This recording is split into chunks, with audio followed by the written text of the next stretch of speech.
यीशु मेरे नाल नाल रहिंदा ए, डरी ना वो मैनू बस कहंदा ए।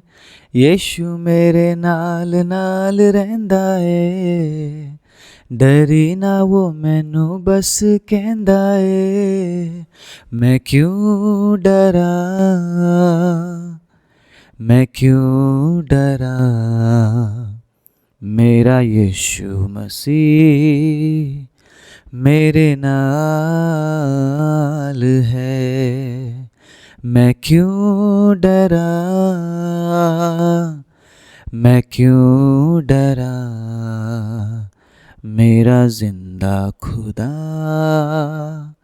मेरे नाल है। आप सभी को जय मसीह की। प्रभु यीशु मसीह के नाम से मैं आप सभी का स्वागत करता हूं आज के वचन के लिए। परमेश्वर के अजीजों, परमेश्वर के प्रिय लोगों, जिस प्रकार प्रभु के वचन से परमेश्वर ने कहा है डरो मत, एक बार फिर से उसी वचन को मैं रिपीट करना चाहता हूं। मत डरिए क्योंकि परमेश्वर आपके साथ है। आज इस बात की घोषणा आपको करना पड़ेगा, क्योंकि जो वचन आज मैं आपके बीच में देने जा रहा हूं, जो बातें आज प्रभु हमसे करने जा रहे हैं, उन बातों से बस एक ही मैसेज आप तक पहुंचेगा, एक ही संदेश आप तक पहुंचेगा। मत डर, मत डर, मत डर। हालेलुया। क्या आप तैयार हैं आज के वचन के लिए? मैं आपके एक्साइटमेंट को, मैं आपके उत्साह को नहीं देख पा रहा हूं, लेकिन मैं विश्वास करता हूं कि आज आप उत्साहपूर्वक परमेश्वर के वचन के लिए आए हैं। आप तैयार हैं उसके अद्भुत वचन को ग्रहण करने के लिए। प्रभु की अगर मर्जी है, अगर उसकी इच्छा है, एक दिन हम जरूर मिलेंगे और मैं आप लोग के उत्साह को देखना चाहूँगा। आप परमेश्वर के वचन के प्रति कितना उत्साहित है। आप जो कर रहे हैं उसे कंटिन्यू कीजिए, जारी रखिए उस काम को। अगर आप विश्वास कर रहे हैं तो उसे जारी रखिए। अगर आप प्रार्थना कर रहे हैं तो उसे जारी रखिए। अगर आप उपवास कर रहे हैं तो उसे जारी रखिए। अगर आप उस पर समर्पित है तो जारी रखिए। स्टॉप नहीं करना है। परमेश्वर के दास होने के नाते मैं आपको ये सलाह देता हूँ, स्टॉप नहीं करना है। Do not stop what you are doing. आप जो भी कर रहे हैं उसे बंद मत कीजिएगा। बुरे काम को बंद कर दीजिए, पाप छोड़ दीजिए, बुराइयां छोड़ दीजिए, वो स्टॉप कर दीजिए।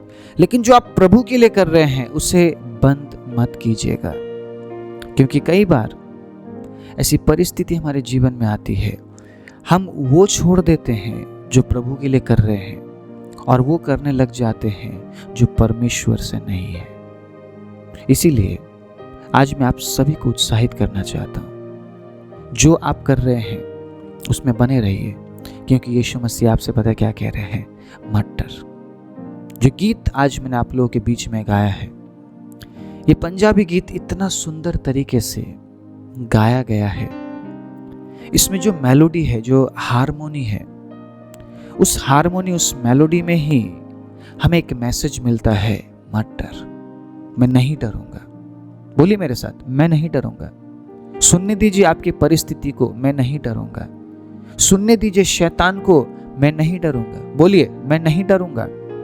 चाहे कोई भी परिस्थिति मेरे जीवन में आ जाए, मैं नहीं डरूंगा। बहनों बोलिए, मैं नहीं डरूंगी। बोलिए मेरे साथ, मैं नहीं डरूंगी। आपका जो ये शब्द है ना, ये और पावरफुल होना चाहिए। जो आपकी परिस्थिति है उससे कई गुना ज्यादा पावरफुल आपका ये शब्द होना चाहिए, मैं नहीं डरूंगी। आपके अंदर जो कॉन्फिडेंस है, वो कॉन्फिडेंस उस भय से बढ़कर होना चाहिए, उस परिस्थिति के प्रति भय से बढ़कर होना चाहिए, मैं नहीं डरूंगी। हालेलुया। ये कॉन्फिडेंस कब आता है?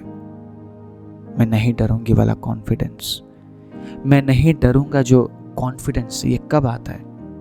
कब आपके अंदर ये दृढ़ता आएगी कि आप ये कहेंगे, मैं नहीं डरूंगा या मैं नहीं डरूंगी। अगले कुछ समय मैं इसी के बारे में आपसे बात करना चाहता हूं। प्रभु के वचन में ढूंढ कर पढ़ो, ये लिखा गया है। परमेश्वर के लोगों को परमेश्वर ने कहा है मेरे वचन से ढूंढ कर पढ़, ताकि तुझे वो वचन मिल सके जो तेरे लिए है। आज मुझे पता नहीं ऐसा क्यों लग रहा है, आज का वचन जितने भी आप लोग सुन रहे हैं ना, आपके लिए है। और प्रभु पता है क्या कह रहा है? मत डर। अगर आप भयभीत है आपकी परिस्थितियों को लेकर, आपके भविष्य को लेकर, आपके प्रेजेंट को लेकर, पवित्र आत्मा अभी इसी वक्त मुझे अगुवाई कर रहे ये बोलने के लिए, मत डर। बेशक 10 लोग आज सुन रहे हैं, 20 लोग सुन रहे हैं, 50 लोग सुन रहे हैं, 200 लोग सुन रहे हैं, परमेश्वर कह रहा है डू नॉट फियर, मत डर। डू नॉट फियर, मत डर। आज मैं कुछ समय इसी बारे में चर्चा करने वाला हूं। आप किस प्रकार से भय से बच सकते हैं, कैसे आप भय से बचें, क्योंकि अगर आप डर गए आप उसके साथ नहीं चल पाएंगे, क्योंकि डरपोक कभी परमेश्वर के साथ नहीं चलते। मैं सही बोल रहा हूं? डरपोक कभी परमेश्वर के साथ नहीं चलते हैं। एक छोटा सा उदाहरण देने के बाद मैं वचन में जाऊंगा।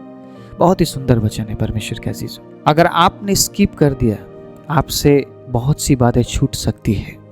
वीडियो को आगे मत बढ़ाइएगा, पूरा वीडियो सुनिए, ताकि आज परमेश्वर आपसे बात करें। और दूसरा विनती ये भी है, अगर आप पहली बार है सब्सक्राइब जरूर कर लीजिएगा, और वीडियो अच्छा लगा है लाइक और शेयर करना मत भूलिएगा। परमेश्वर के अजीजों, जब आप परमेश्वर के वचन को पसंद करने लगते हैं, आप लाइक भी करते हैं, आप शेयर भी करते हैं। इसलिए नहीं कि एक व्यक्ति बोल रहा है, नो, इसलिए कि मैं परमेश्वर के वचन को सुन रहा हूं और सुन रही हूं। परमेश्वर के वचन के प्रति जो मेरा कार्य है या फिर जो मेरा ग्रैटिट्यूड है क्या है?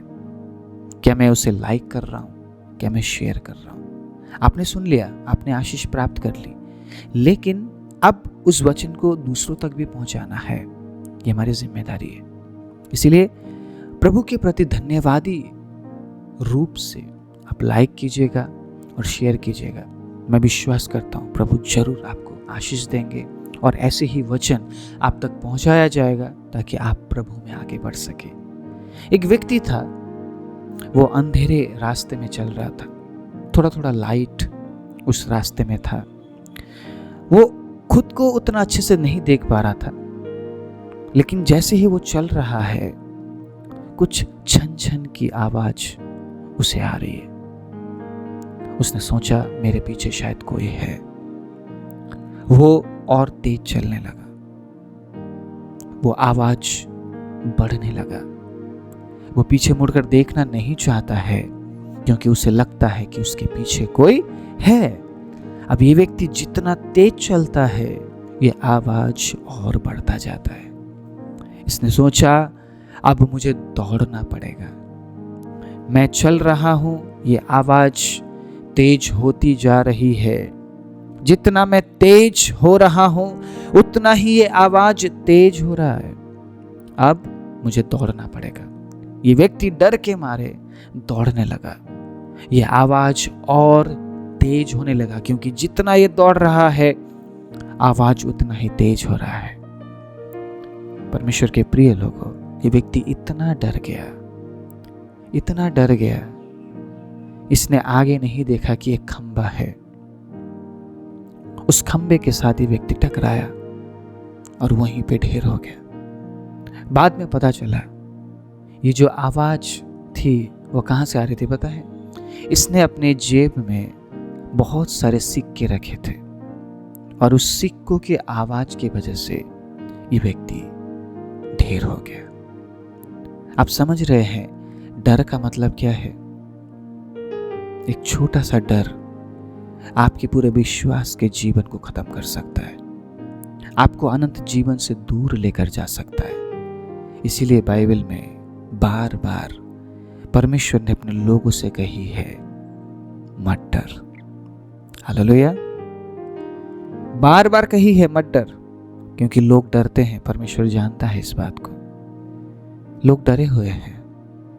आज मैं जितने लोगों के साथ बात कर रहा हूँ, आप में से कई लोग डरे हुए होंगे, आपके परिवार को लेकर, आपके भविष्य को लेकर, आपके वर्तमान को लेकर। कुछ लोग तो अपने पास्ट को लेकर भी डरे हुए हैं कि मैंने मेरे अतीत में कुछ ऐसा किया था, उसका क्या असर होने वाला मेरे जीवन में। ये कौन लोग हैं? ये वो लोग हैं जो परमेश्वर के नजदीक नहीं है। मेरी बातों का बिल्कुल भी बुरा मत मानिएगा, क्योंकि परमेश्वर के वचन से अगर आपका हृदय ना छिद रहा हो, वो वचन सुनने का फायदा नहीं है। जिस प्रकार मैंने प्रचार के डेफिनेशन में, प्रचार के परिभाषा में जो सिखाया था, प्रचार मतलब क्या है? Preaching, proclaiming God's word in the power of Holy Spirit.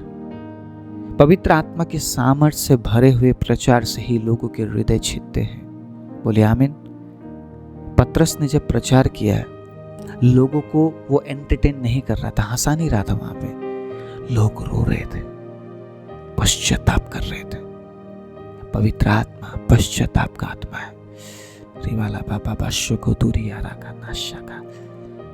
पवित्र आत्मा पश्चाताप का आत्मा है।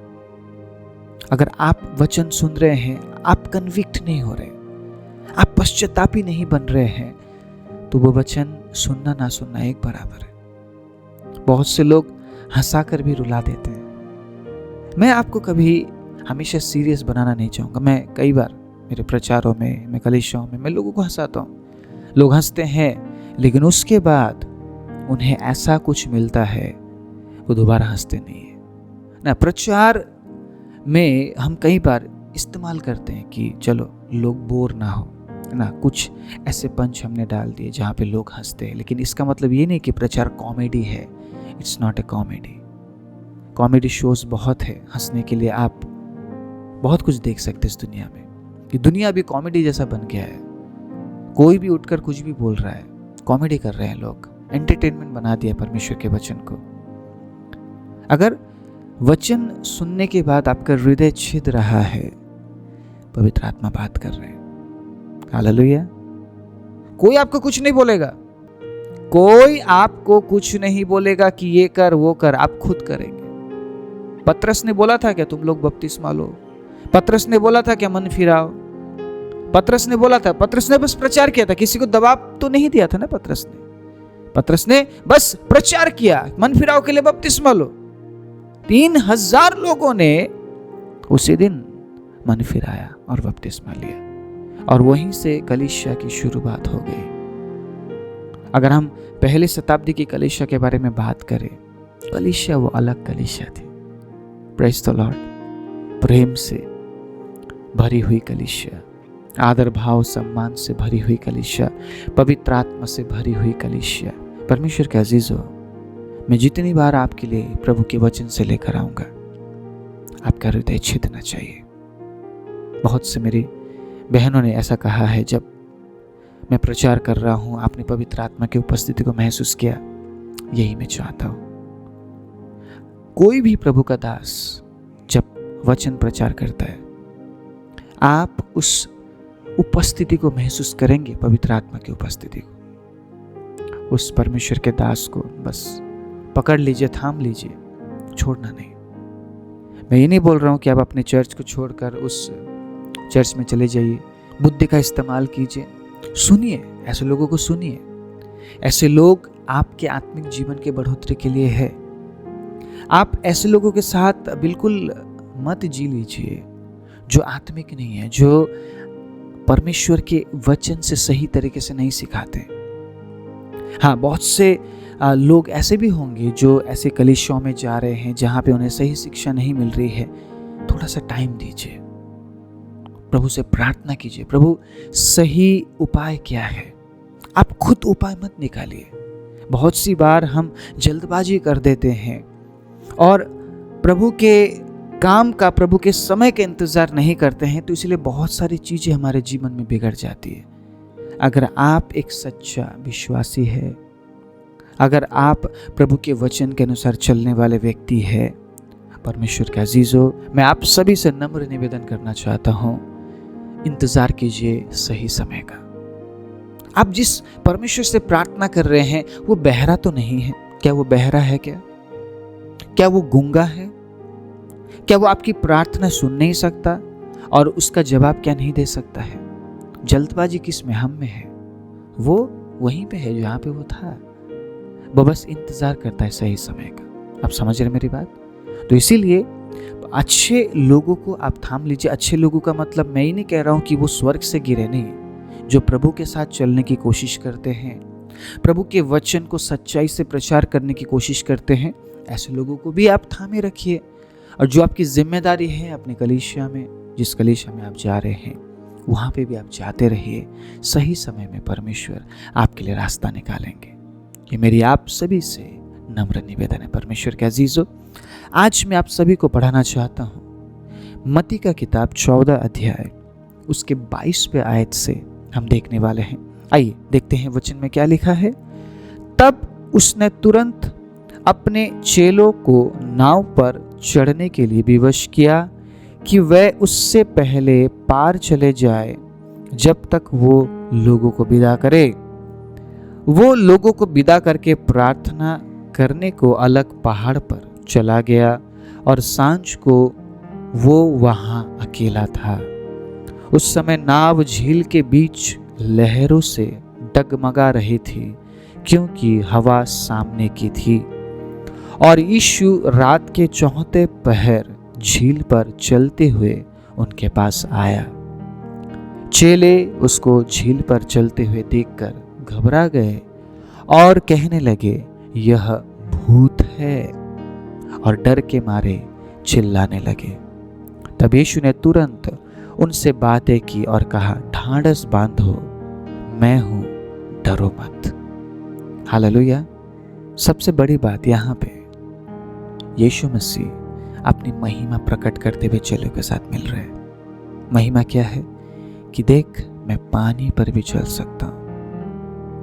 मैं इस वचन से अभी फिलहाल जो अभी स्थिति है, जो माहौल है प्रभु की उपस्थिति की, मैं आपको ये कहकर उत्साहित करना चाहता हूं।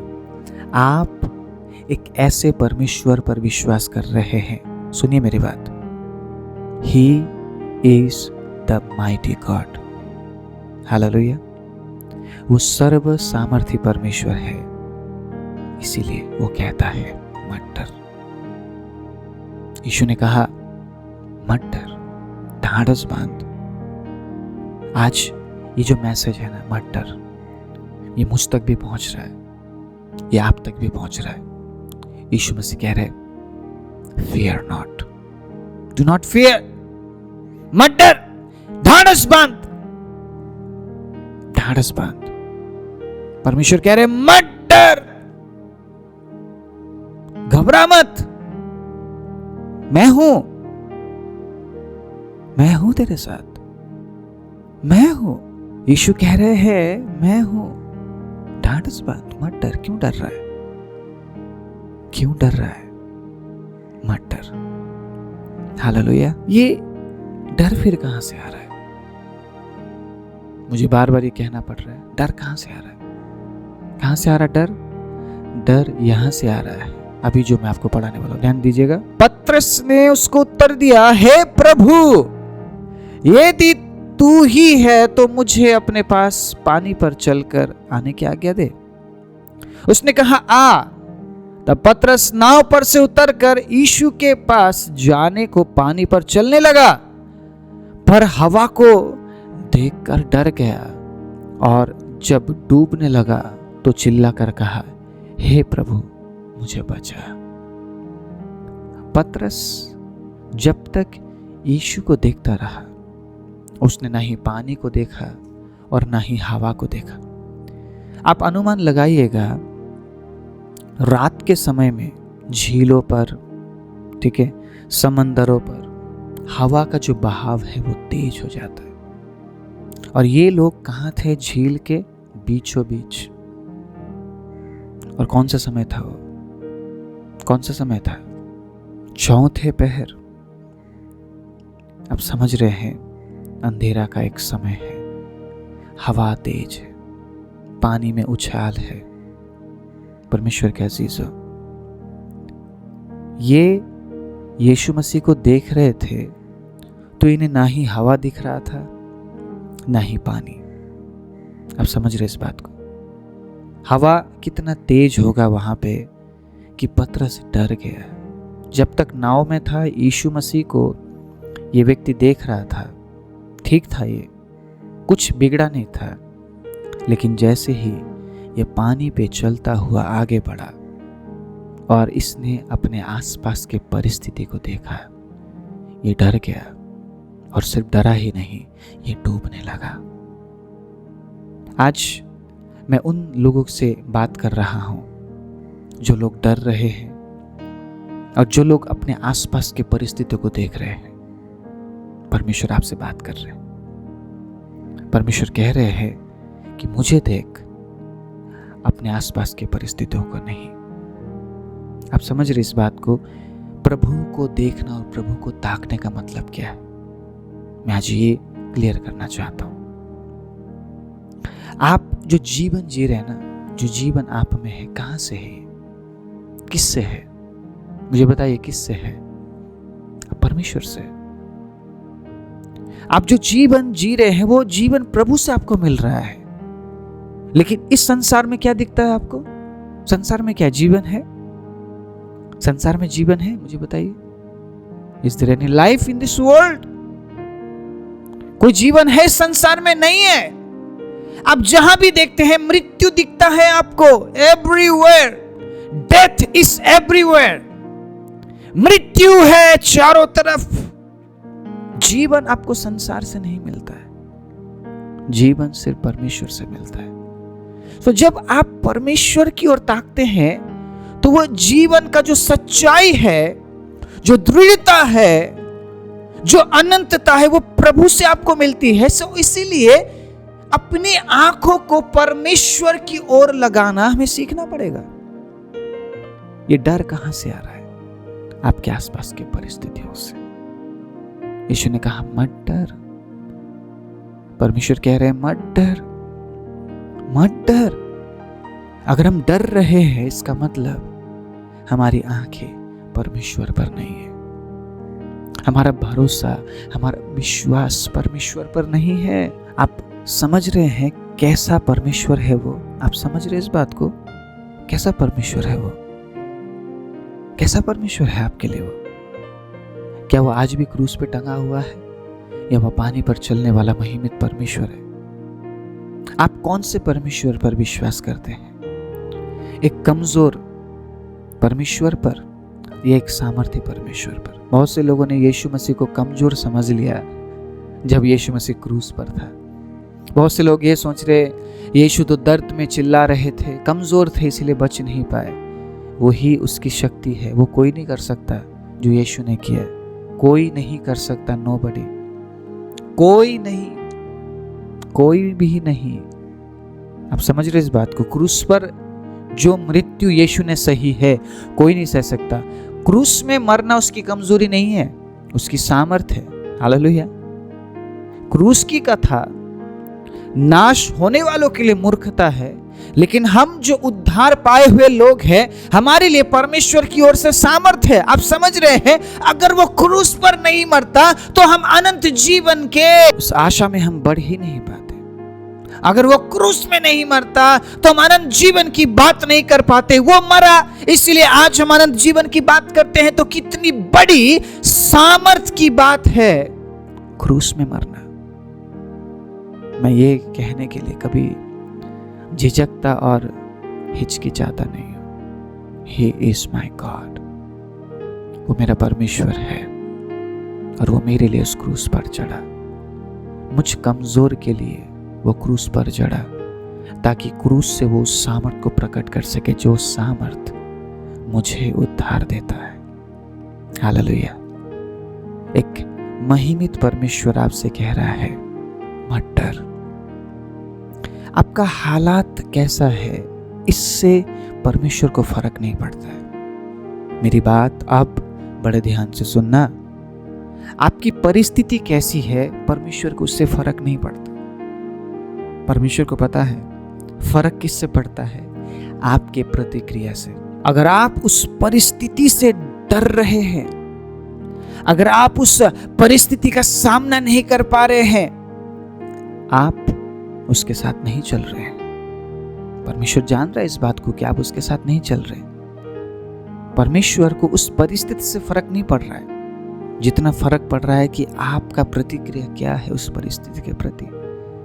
आपका प्रतिक्रिया क्या है उन हालातों के प्रति जिन हालातों से आप डर रहे हैं। परमेश्वर को इससे फर्क पड़ता है। परमेश्वर दुखी है ये देखकर कि आप उन परिस्थितियों से डर रहे हैं। आपको तो ढांढस बांधे हुए उनका सामना करना चाहिए, क्योंकि यीशु ने कहा है मत डर, मैं तेरे साथ हूं। अरे ढांढस बांध, वो परिस्थिति तेरा कुछ बिगाड़ नहीं सकती है अगर तेरा विश्वास मेरे ऊपर है। आप समझ रहे इस बात को? आपका हालात, आपका पास्ट, आपका अतीत, आपका वर्तमान आपको परमेश्वर से अलग नहीं कर सकती है अगर आपकी आंखें उसकी ओर है। पौलुस ने क्यों कहा कोई भी बात मुझे मसीह के प्रेम से अलग नहीं कर सकती। समझिए इस बात को। परमेश्वर के अजीजों, आपको उसने इसलिए नहीं चुना है कि आप हालात और परिस्थिति से डर कर आप बैठ जाए, आप ये बोले प्रभु मुझे बचा बचा। उसने आपको पहले ही बचा लिया है। हजारों साल पहले उसने आपके लिए क्रूस पर जान दे दी। सबसे बड़ा सामर्थ का काम तो वहीं पे कर दिया यीशु ने, और मैसेज दे दिया मत डर। अगर आज भी हम डर रहे हैं, हमारा भरोसा उस पर नहीं है। मैं आज आप सभी को उत्साहित करना चाहता हूं, अपनी आंखें परमेश्वर की ओर उठाइए, मनुष्य की ओर नहीं।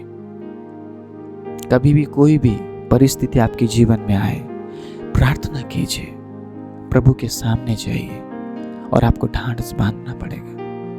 पतरस ने जैसे ही अपने आसपास के हालातों को देखा, वो बस डरा ही नहीं, वो डूबने लगा, क्योंकि जो डर गया वो डूब जाएगा, जो डर गया वो नाश हो जाएगा। शैतान यही तो चाहता है।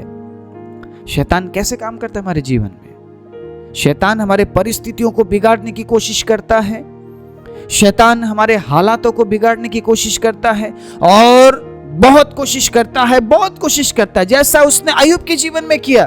अय्यूब के जीवन में तो एक्सट्रीम किया उसने, बहुत ज्यादा किया।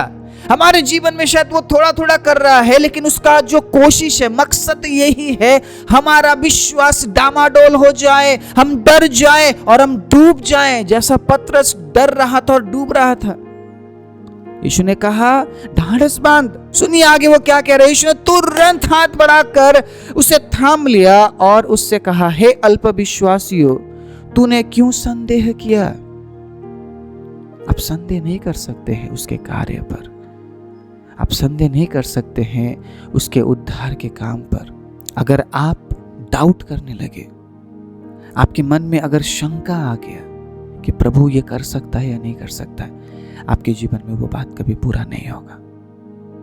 जब आपने उसकी ओर आंखें उठाई है एकदम दृढ़ विश्वास के साथ कि मेरे लिए परमेश्वर ये करने जा रहे हैं, आमीन बोलिए, आमीन मेरे साथ।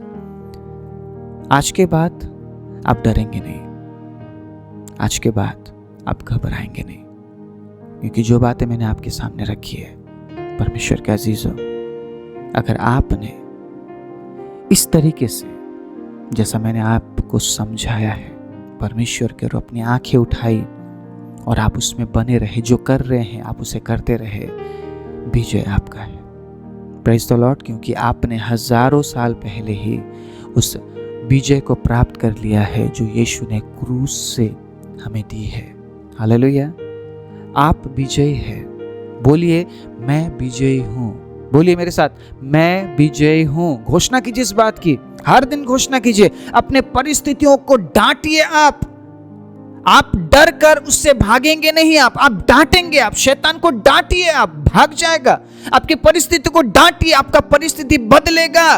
Praise the Lord, hallelujah. और आंखें बराबर यीशु मसीह पर टिकाइए, परमेश्वर पर टिकाइए, ताकि आप हर परिस्थिति का सामना कर सके। आपको भागने के लिए उसने नहीं बुलाया है, सामना करने के लिए बुलाया है। डर कर आप सामना नहीं कर सकते, डर के लोग भागते हैं। हमें दृढ़ता से सामना करना है। Praise the Lord. दृढ़ता से सामना करना, लेकिन आंखें परिस्थितियों पर नहीं लगाना है, परमेश्वर पर लगाना है। जब आप अपनी आंखें परमेश्वर की ओर लगाते हैं तो परमेश्वर अपनी आंखें आपकी परिस्थितियों पर करता है। और जान लीजिए इस बात को, जब परमेश्वर आपकी परिस्थिति को देखता है वो बदलेगा जरूर। आमीन, वो बदलेगा जरूर। कितने लोग आज विश्वास कर रहे हैं कि प्रभु ने आपसे बात किया है? अपने हाथों को उठाइए, अंगूठे को आगे बढ़ाइए, वीडियो को लाइक कीजिए और साथ ही साथ शेयर जरूर कीजिएगा अपने प्रियजनों के साथ, ताकि जिस प्रकार परमेश्वर ने आपके साथ बात किया उनके साथ भी बात करें। आइए हम अपने आंखों को बंद करें। यीशु मेरे नाल नाल रहिंदा ए, डरी ना वो मैनू बस कहंदा ए, मैं क्यों डरा, मैं क्यों डरा, मेरा यीशु मसीह मेरे नाल है। सर्वशक्तिमान जीवित दयालु परमेश्वर, प्रभु मैं धन्यवाद देता हूँ आज के अद्भुत सामर्थी वचन के लिए। प्रभु आपने हम सबसे बात की है। प्रभु आज के इस समय से प्रभु परमेश्वर आपके नाम को महिमा मिले, और जितनों ने भी आपके वचन को सुना है उनके अंदर अब डर नहीं है प्रभु। वो ढाढ़स बांधे हुए हर परिस्थिति का सामना करने वाले हैं, क्योंकि आपने सिखाया है डरो मत, मैं तुम्हारे साथ हूँ। प्रभु धन्यवाद देते हैं आपकी उपस्थिति के लिए, धन्यवाद देते हैं प्रभु आपके ढाढ़स के लिए, धन्यवाद देते हैं प्रभु आपकी आवाज के लिए। सारी महिमा आदर इज्जत जलाल आपको देते हुए प्रार्थना प्रभु यीशु के नाम से मांगते हैं, आमीन।